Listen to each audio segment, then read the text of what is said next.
Good morning, good afternoon, and good evening whenever you're watching. If you take Pastor Samuel. If I had enough money to buy every Catholic three books, I know exactly the three books that I would buy or get for every Catholic. And at least two of these books should already be on your shelf or in your study. But if they are not, then I strongly recommend that you get them. And not just get them, but also read them.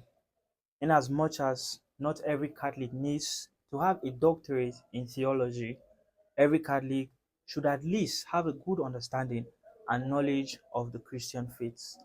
These books are very essential for education, formation, and the training of every Catholic.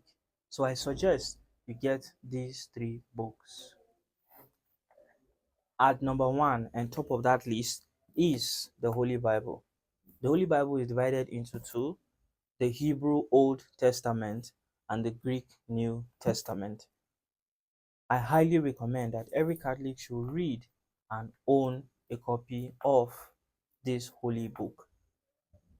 As for Catholics, the Revised Standard Version is recommended for all, but we have other Bibles like the African Bible, the Ignatius of Loyola Bible, Study Bible, which is actually a good Bible for studies.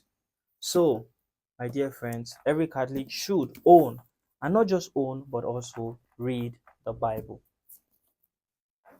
And at number two is the Catechism of the Catholic Church.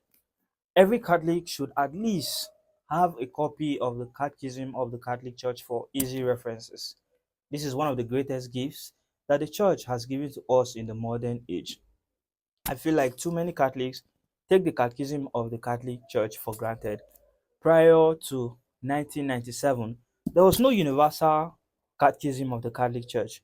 But in 1997, the first official universal Catechism of the Catholic Church was approved globally and was reproduced in so many different languages. It is built on four pillars: theology, liturgy, sacraments, morality, and prayer. Each of these four pillars is taught in a systematic way, drawing from scriptures, from the writings of the saints, and from the official documents of the church. And at number three is the Second Ecumenical Council of the Vatican, commonly known as the Second Vatican Council or Vatican II. It was the 21st Ecumenical Council of the Catholic Church. The council met in St. Peter's Basilica in the Vatican for a period of 8 to 12 weeks. The council was opened on the 11th of October 1962 by Pope John Paul the 23rd and was closed on the 8th of December 1965 by Pope Paul the 6th. Pope John Paul the 23rd called the Ecumenical Council because he felt the church needed updating.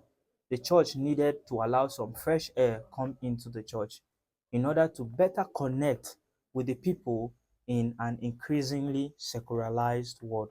Some of the teachings and the church's practices needed to be improved and presented in a more understanding and a relevant way.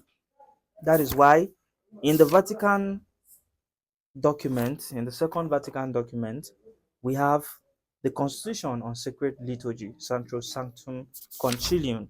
We have a decree on the means of social communications, Inter Mirifica.